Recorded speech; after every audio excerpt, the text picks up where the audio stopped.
Right, so welcome to yet another annual CIPIL conference, and as always we have a huge lineup of treats for us. Today we're going to be talking about intermediary liability and responsibility, or to introduce another word which has been popularised by Martin Senftleben, one of our speakers later this morning, accountability. Now, you have biographies of all the speakers in your pack, so I'm not going to introduce them. We have now got the IT up and going, so without further ado, I'm going to invite our first speaker, Martin Senftleben, to address us. Well, good morning, everybody. Thank you so much for the kind invitation. I have a couple of basic information of our topic today, and then, if time allows, I focus a bit more on the debate that we have about a so-called value gap in the area of copyright. Well, as you all know, we have such a wonderful piece of legislation as the E-Commerce Directive 2000, which contains 3 liability privileges, one for mere conduit service providers, a second one for caching service providers, and a third one for hosting services, Article 14. And this piece of legislation also makes it clear that these service providers are under no general monitoring obligation. Article 15 says, member states shall not impose a general obligation on providers when providing the services I just mentioned to monitor the information which they transmit or store, nor a general obligation actively to seek facts or circumstances indicating illegal activity. This is quite an important provision because it tells us a lot about the industry relations here. So if we ask the question, who has to do the job of monitoring the internet, then it's not the service providers mentioned in the e-commerce directive, but the creative industries. So it's their content, it's their intellectual property rights, so they have to take care of identifying illegal content. The legal framework for hosting providers then more precisely means that as long as they do not have actual knowledge of infringing activity on their platform, they are not liable for infringing content. Of course, the creative industry can change this status by sending a notification, and then upon obtaining knowledge about illegal activity, they have to act promptly and remove or disable access to content. This is what we call the notice and take down system. So this is all very much down to earth. The Court of Justice had the chance of clarifying this legislation a bit more in keyword advertising cases. I'm putting here a screenshot of one of the cases that here in the UK is quite famous, I think, the Interflora cases, but that's not the case law I'm referring to. But this other case law was also about keyword advertising. So the situation where an advertiser pays a search engine for displaying certain advertising messages when you do a search for particular words, and if these words are the trademarks of other people, then you could have a trademark issue here. In a first decision about this in Google Louis Vuitton, the Court of Justice clarified that with regard to these sponsored advertising links, the search engine in fact has the status of a hosting provider. So in that case, Google was recognized as a host eligible for the safe harbor for hosting, as long as Google is neutral in the sense that it conducts a merely technical, automatic, and passive function. The court also clarified that Google's financial interest in the advertising business is not decisive a factor, and the court also indicated that active involvement in the selection of keywords is something that would be relevant indeed if it leads to knowledge of illegal activity on the platform. In a further case, the L'Oreal eBay case, the court then went a step further in developing a specific standard in this area, the standard of a diligent economic operator. The court said it is sufficient in order for the provider of an information service provider to be denied entitlement to the hosting privilege for it to have been aware of facts or circumstances on the basis of which a diligent economic operator should have identified the illegality in question. So still, the court says there is no general monitoring obligation, but own investigations are, of course, relevant. Why was this so important to this case? Well, eBay had made advertising saying that on the eBay platforms there were wonderful offers of L'Oreal perfumes, but these offers turned out to be not only lawful offers but also illegal offers. And then the court said, well, if you do advertising for these offers on your platform, then you have made investigations, otherwise you would not advertise for this content of your online marketplace, and then you can't close your eyes. I mean, if you have made this research and you found out, or you could hardly have overlooked that these are illegal offers, then of course these own investigations are relevant. There's another important thing in this whole debate. The court says, okay, there is no general and permanent prohibition on the sale of products with a particular mark, but you might be obliged to some extent to ensure not only a takedown, but also a stay down, and this is then measures against repeat infringers. But the court is quite hesitant to establish this as a general rule. Instead, the court says, well, as long as it is about preventing further infringements of the same kind by the same seller, then the platform provider can be on an obligation to make sure that it's not just a takedown of illegal content that we see on the platform at the moment, but also a stay down for the future. The court also mentions the legal basis for this. So it's not only the liability privilege, but this liability privilege does not mean that you can't be ordered by a court on the basis of an injunction to take measures and help the creative industry to enforce intellectual property rights. So this brings us to the wonderful discussion about injunctions and the scope of injunctions. We have in EU legislation several articles that serve as a basis for obtaining orders against online service providers to take measures, and the debate has focused in particular on two different types of measures. Filtering, we had a case on so-called deep packet inspection, that's the Scarlett Sabam case, and then of course the website blocking. I'm not speaking about the latest developments there. I know that there are some thrilling new developments in the area of blocking here in the UK. I refer to the Court of Justice jurisprudence in UPC Telekabel Wien. I don't have time to deal with this in much detail. What I find most striking about this is, when we look at the UPC Telekabel Wien case, is how the court shapes the relationship between private parties on the basis of fundamental rights.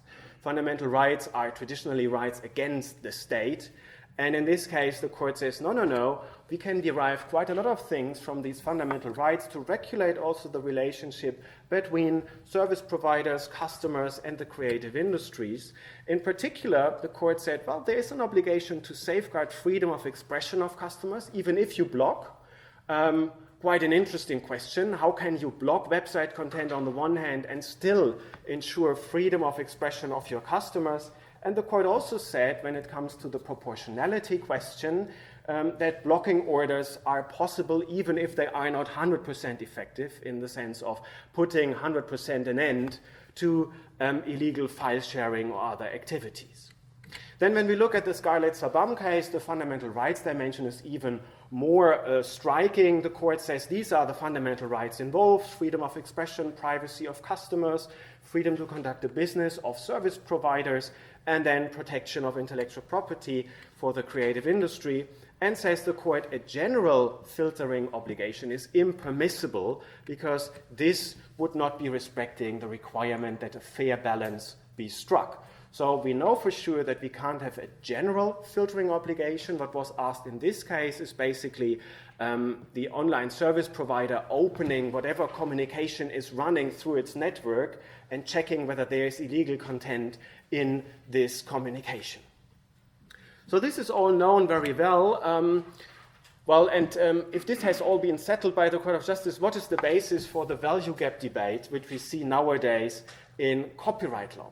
Well, it all started with the communication of the Commission towards a modern, more European copyright law, where the Commission indicated that the safe harbor for hosting basically serves as a backdoor to obtain website contents. So there's a critical statement here saying who is populating all these platforms like the YouTube platforms, the Flickr, and so on platforms. It's all done by the users. It's all user-generated content. And so they get all these content for free, and they are not liable to do anything. So this is basically a question of value gap, because the online industry gets all the content for free and can shield and can hide behind these safe harbors, whereas the creative industry has to work hard for identifying illegal content. The same point is made in online platforms, opportunities and challenges, and so there was a strong feeling in Brussels that something had to be done.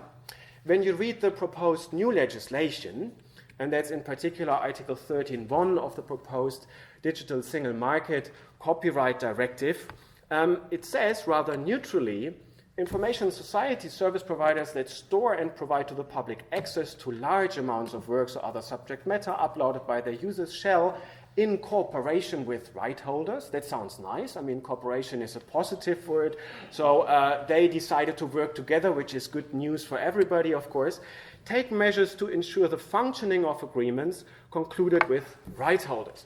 So it seems that the Licenses for Europe initiative finally has become a huge success and that we will have these cooperation agreements all over the place. But of course, the first question is, where does the obligation or incentive to enter into agreements come from at all? Or is this simply stating the obvious, that in case you have concluded an agreement, you have to follow what is agreed in this piece of agreement? So is it simply pacta sunt servanda, or is there a true obligation to conclude these agreements? Well, when you read recital 38 of the DSM directive, then it's quite clear that there is an obligation, because what the EU Commission does here, they are lowering the threshold for denying eligibility for the liability bridge very substantially. They say, well, if as a service provider you optimize the presentation of content on your platform, or you promote platform content, then you are already outside the safe harbor for hosting. Well, this language comes from the L'Oreal eBay decision, which I have mentioned earlier, but it has been taken out of the context of that provision, of that decision. What is missing here is the knowledge requirement. In L'Oreal eBay, it was clear that the optimizing of presentation of an offer on the eBay website, or a promotion of website content on this online marketplace would automatically lead, or most likely lead, to knowledge of eBay. At least this seemed to be implied in the case. But here this is taken out of the context, and now the Commission tells us, well, as long as you optimize your platform content or you promote it, then you can no longer rely on the safe harbor for hosting, which seems wrong in the light of the L'Oreal eBay decision. That's not what the decision says, but this is what is proposed now as a further development of EU law. The same approach has been followed in Council presidency proposals. We saw quite a lot of them in the second half of last year, where the Estonian presidency tried to fix this whole thing and find agreement in the Council, which has not been found yet. But the approach has not been changed. So by lowering the threshold for eligibility, for denying eligibility, the online service providers are forced basically into agreements with the creative industries. And then the Commission says, well, if you are in an obligation to obtain such a license, then we have a wonderful further idea. Why not then also speaking about an obligation to filter content?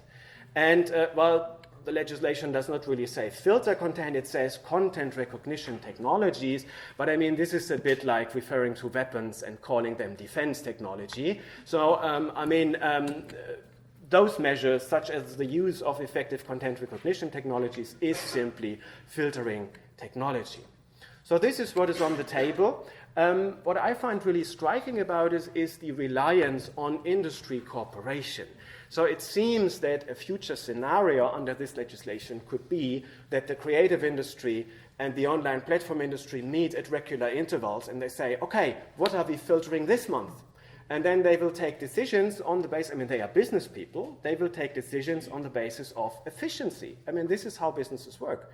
To them, it's not the question, does it serve the public interest? Are there other interests involved? No, the question is, how much does it cost? And how can we regulate this among ourselves in a way that does not harm our business too much? So I'm really wondering who represents the public interest here. There's nobody saying a court has to finally check what is agreed upon in this area, or there are some other checks and balances. The only checks and balances you find is a complaints and redress mechanism for users, and perhaps this could work in practice if user associations get active and use this provision more often. But also this put in place, when you look where this comes from, this language, the UPC Telekabel-Wien case, is not very clear. So I'm really wondering why the EU legislator is so careless in this area.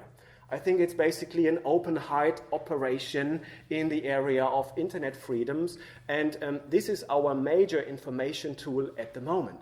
So we have an EU legislator who basically proposes to filter the major information avenue that we have for the time being.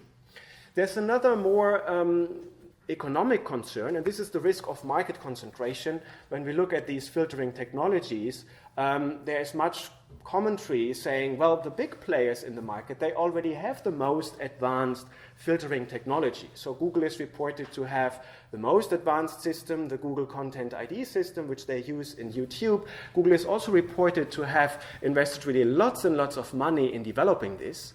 And as far as I know, Google is not necessarily willing to share this with everybody in the sector. So quite clearly, the filter obligation could become an entrance barrier for small newcomers, which makes it a strange piece of EU legislation because the big players come from other regions, in particular the US. So we want to hit the US big players hard, but at the same time we may not hit them so hard because they get a competitive advantage that may even strengthen their market position. So the need to develop and refine own systems for smaller players, startup companies in the EU, could become an extra barrier to market access. I also think there's a risk of overblocking. If you have to resort to rather cheap and simple systems, then they are not as refined as the modern systems that are most advanced. So we might have overblocking and competitive disadvantages, and lots of additional administrative burdens like the complaint mechanisms, reporting obligations, and so on. And so I think there's room for, or there's even a necessity to think about alternative solutions, and I'm borrowing here a lot from what Matthias Leist and Axel Metzger have already proposed in several of their writings. An alternative solution could be that we introduce a new limitation on copyright covering user-generated content. And this is not something that need not generate money. This could be combined with an obligation to pay equitable remuneration, but I leave this for the further discussion that we will definitely have today. So thank you so much, and that's the start.